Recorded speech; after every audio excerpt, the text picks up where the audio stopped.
நம்முடைய தேவன் சகலத்தையும் அறிந்திருக்கின்ற தேவனாயிருக்கின்றார். இல்லாவிட்டால் சர்வ ஞானி என்று நாம் தேவனை நாம் பெயர் சொல்லி அழைக்கலாம். தேவன் எல்லா சூழ்நிலைகளை நன்கு அறிந்திருக்கின்ற தேவனாயிருக்கின்றார். அங்கே நடந்து கொண்டிருந்த பிரச்சனை என்னன்னா, இந்த சிரியா நாட்டு ராஜா இஸ்ரவேலை மேற்கொள்ளணும் என்று பல முறை முயற்சி செய்கின்றான்.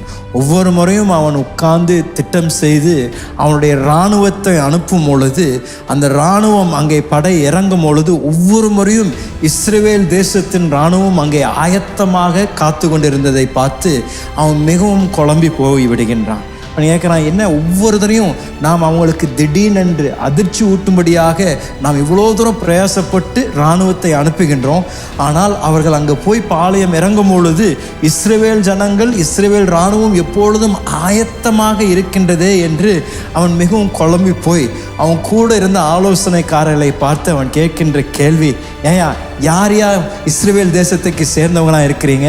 நம்ம ஒவ்வொருத்தரையும் உட்கார்ந்து ரகசியமாக இங்கே எல்லா திட்டத்தை செய்கின்றோம், யாரோ போய் அங்கே இஸ்ரவேல் இராணுவத்திற்கு இந்த எல்லா ரகசியங்களை சொல்லி விடுகின்றீர்கள், ஆகையால் தான் ஒவ்வொரு முறையும் நம் தோல்வியில் முடிகின்றோம் என்று அவன் சொன்ன பொழுது இங்கிருந்து ஒரு மனிதன் சொன்னான், ராஜா அது அப்படி இல்லை, இஸ்ரவேல் தேசத்தில் ஒரு தீர்க்கதரிசி ஒருத்தர் இருக்கின்றாரு, அவர் பேர் தான் எலிசா.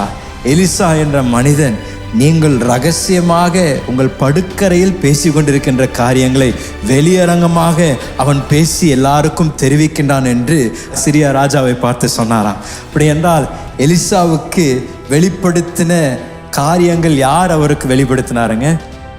தேவன் தான் எலிசாவுக்கு வெளிப்படுத்தினார்.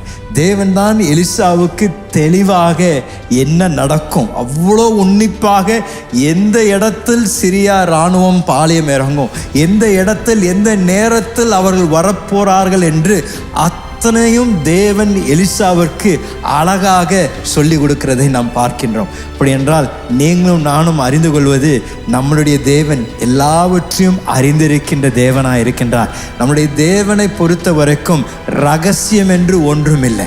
எவ்வளோ தூரம் மற்றவர்கள் ரகசியமாக திட்டம் செய்தாலும் தேவனுக்கு முன்பதாக ஒரு ரகசியம் என்று ஒன்றுமில்லை. தேவன் எல்லாவற்றையும் நன்கு அறிந்திருக்கின்றார். சில நேரத்தில் நம் கடினமான சூழ்நிலைகள் வழியாக செல்லும் பொழுது பலர் சொல்லக்கூடிய காரியம், யாருமே என்னுடைய பிரச்சனையை அறியலையே, யாருக்குமே நான் கடந்து செல்கின்ற பாதை தெரியலையே, எனக்கு நான் போகின்ற பாதையில் நான் தனிமையாக இருக்கின்றேன் என்று உணர்ந்து கொண்டிருக்கின்றேன் என்று பலர் புலம்புவார்கள். ஆனால் உங்களை பார்த்து நான் சொல்கிறேன், நம்மை நன்கு அறிந்திருக்கின்ற தேவன் ஒருவர் இருக்கின்றார். நம்முடைய சூழ்நிலையை நன்கு அறிந்திருக்கின்றார். நம்முடைய பிரச்சனை எப்போ வரும், எப்போ போகும், எப்படி வரும், அது எப்படி தீர்வும், எல்லாவற்றையும் தேவன் நன்கு அறிந்திருக்கின்றாருங்க. தேவன் நம்மை குறித்து எல்லா காரியங்களையும் நன்கு அறிந்திருக்கின்றபடியால் உங்களுக்கும் எனக்கும் நம்பிக்கை உண்டு.